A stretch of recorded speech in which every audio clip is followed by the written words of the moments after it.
दोस्तों, फ़िशर या anal Fisher गुदा में होने वाली एक बहुत ही पेनफुल डिज़ीज़ है।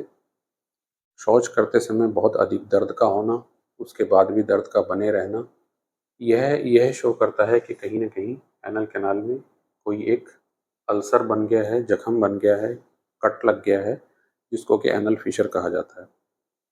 सामान्यतया लगभग सभी चिकित्सक इस बात को कहते हैं कि फ़िशर के होने का जो मुख्य कारण है, वो कॉन्स्टिपेशन का होना है। एक्चुअली ये बात पूरी तरह सत्य नहीं है। क्यों सत्य नहीं है? क्योंकि जीवन में कभी न कभी बहुत सारे ऐसे लोग हैं जिनको 90% से अबव लोग ऐसे होंगे जिनको जो कभी न कभी जीवन में कॉन्स्टिपेशन होता ही है। तो ऐसा नहीं है कि कॉन्स्टिपेशन होने से फ़िशर हो जाता है, बल्कि आप इसको इस तरीके से समझिए कि यदि हमारे शरीर की जो स्किन है, वो हेल्दी है, तो हम उसको कितना भी स्ट्रेच कर लें, वो टियर नहीं होगी। तो बॉडी की स्किन या म्यूकस मेम्ब्रेन यदि हेल्दी नहीं है और उसमें कोई इन्फेक्शन है, तो जब भी हम उसको थोड़ा सा स्ट्रेच करेंगे तो वो टियर हो जाएगी। सेम कंडीशंस यहाँ पर लागू होती है। यदि एनल कैनाल में जो ये एनल क्रिप्ट्स हैं, यहाँ पे इन्फेक्शन होने की वजह से ये जो म्यूकोज़ा है, ये अनहेल्दी हो गई है, तो जैसे ही ऊपर से स्टूल या मल त्याग होगा और वो यहाँ आएगा तो वो इसको टियर कर देगा। जबकि यदि ये हेल्दी है तो कितना भी हार्ड स्टूल आ जाए, ये स्ट्रेच हो जाएगा और उस स्टूल को आराम से पास करा देगा। तो दो कंडीशंस यहाँ पे काम करती हैं। यदि ये जगह नैरो हो गई है, टाइट हो गई है, तो टाइट होने की वजह से इसकी इलास्टिसिटी कम हो गई है, नैरो होने की वजह से इलास्टिसिटी कम हो गई है, तो जब भी हार्ड स्टूल आएगा इसको टियर कर देगा। और या ये इन्फेक्टेड है, यानी कि इसकी फ्रेजिलिटी इतनी है कि इसको थोड़ा सा भी स्ट्रेच होने से इसमें टियर आ जाए। तो इसलिए फ़िशर के होने में कॉन्स्टिपेशन एक कारण हो सकता है, लेकिन साथ ही साथ जो कंडीशन है अंदर की एनल कैनाल की, वो एक बहुत महत्वपूर्ण पार्ट प्ले करती है। तो ये जो फ़िशर होते हैं, ये एक लाइनियर क्रैक होता है एनल कैनाल में, और ये क्रैक जो है बेसिकली जो ये एनल कॉलम्स होते हैं, इसके नीचे के भाग में और स्किन में एक टियर होने की वजह से ये फ़िशर फॉर्मेशन होती है।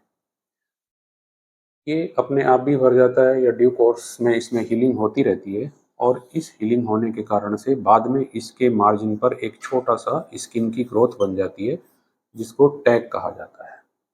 ये क्रॉनिक फ़िशर के लक्षण होते हैं। बार बार इन्फेक्शन और हीलिंग होने की वजह से ये प्रॉब्लम होती है। बहुत लंबे समय तक जब ये फ़िशर चलता रहता है तो इसमें तीन चीज़ें एक साथ देखी जा सकती हैं। बीच में एक टियर यानी कि कट, जिसको फ़िशर कहा जाता है। बाहर स्किन की तरफ एक स्किन की ग्रोथ, जिसको सेंटिनल टैग कहते हैं। और अंदर की तरफ एक म्यूकस मेम्ब्रेन की ग्रोथ, जिसको हम हाइपरट्रोफिड एनल पैपिला कहते हैं। जब ये तीन स्ट्रक्चर एक साथ होती हैं तो ये क्रॉनिक फ़िशर और फ़िशर ट्रायड, यानी कि फ़िशर की जो तीन चीज़ें होती हैं, टैग, फ़िशर और हाइपरट्रोफिड एनल पैपिला, इस प्रकार से ये चीज़ें हो जाती हैं। तो मेरा जो टॉपिक है वो है, does constipation solve culprit of anal fissure? No. केवल कॉन्स्टिपेशन ही नहीं, बल्कि कॉन्स्टिपेशन के अलावा जो एनल कैनाल की अंदर की स्थिति है, वो बहुत महत्वपूर्ण पार्ट प्ले करती है।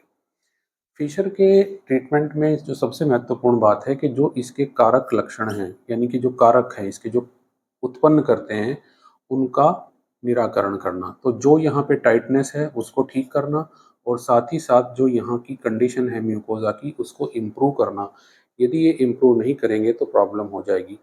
इसी कारण से आपने देखा होगा कि बहुत सारे लोग ऐसे होते हैं जिनमें डायरिया होता है या डिसेंट्री होती है, या जिनमें inflammatory bowel disease, ulcerative colitis होती है, उसमें भी फ़िशर बनते हुए देखे जाते हैं, क्योंकि उस कंडीशन में जो अंदर की जो म्यूकोज़ा है उसकी कंडीशन और भी बहुत ख़राब होती है। साथ ही साथ वो लोग जो बहुत अधिक लैक्सेटिव्स का यूज़ करते हैं, उनमें भी अंदर म्यूकोज़ल इन्फ्लेमेशन, स्टेनोसिस देखने को मिलता है, और उन लोगों में भी फ़िशर बहुत अधिक होते हैं। तो इसलिए एनल कैनाल के अंदर की जो स्थिति है वो हेल्दी होनी चाहिए, उससे फ़िशर होने की संभावनाएँ कम होती हैं। आशा है आप फ़िशर के बारे में भली प्रकार से समझ गए होंगे। Thank you very much.